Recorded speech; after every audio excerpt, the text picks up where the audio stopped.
오늘은 믿음의 용량을 키워야 합니다 라는 주제를 가지고 함께 나눠보도록 하겠습니다.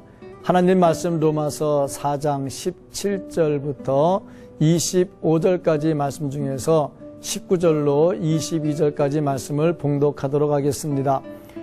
믿음이 없어 하나님의 약속을 의심하지 않고 믿음으로 견고하여져서 하나님께 영광을 돌리며 약속하신 그것을 또한 능히 이루실 줄을 확신하였으니 그러므로 그것이 그에게 의로 여겨졌느니라.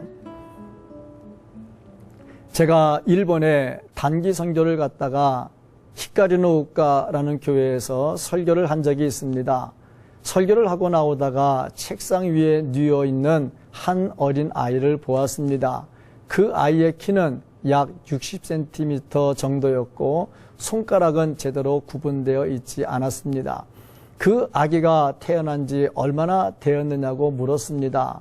그 아기가 태어난 지 5살, 그러니까 5년이 넘었다고 했습니다. 저는 적지 않게 놀랐습니다.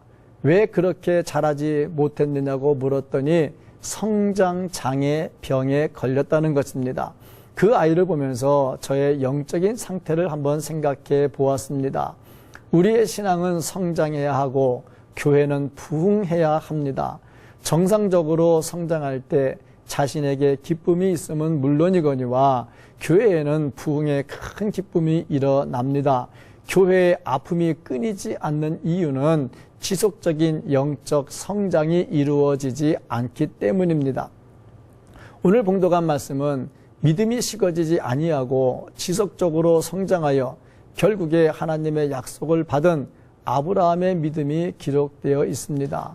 본문은 아브라함이 가진 믿음은 어떤 것이었으며 하나님은 아브라함이 그 믿음을 잃지 않도록 하기 위해서 어떻게 해 주셨으며 결국에 아브라함이 강력한 믿음으로 인해서 받은 축복은 무엇인지를 보여줍니다.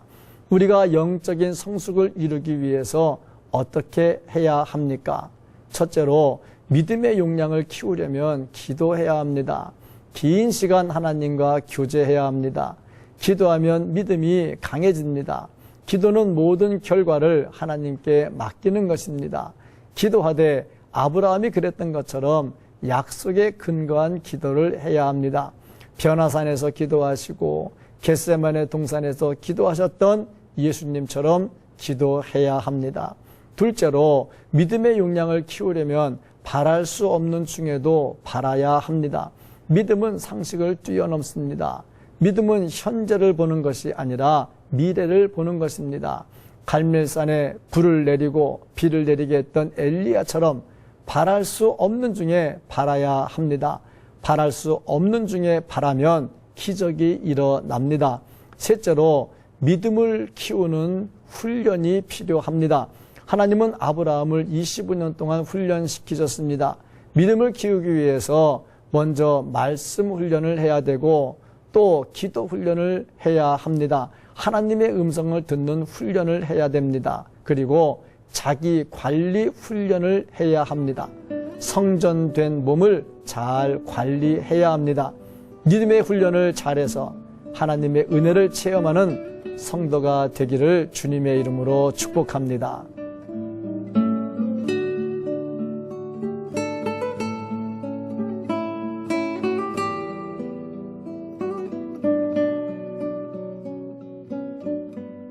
사랑이 많으신 하나님 아버지 감사합니다.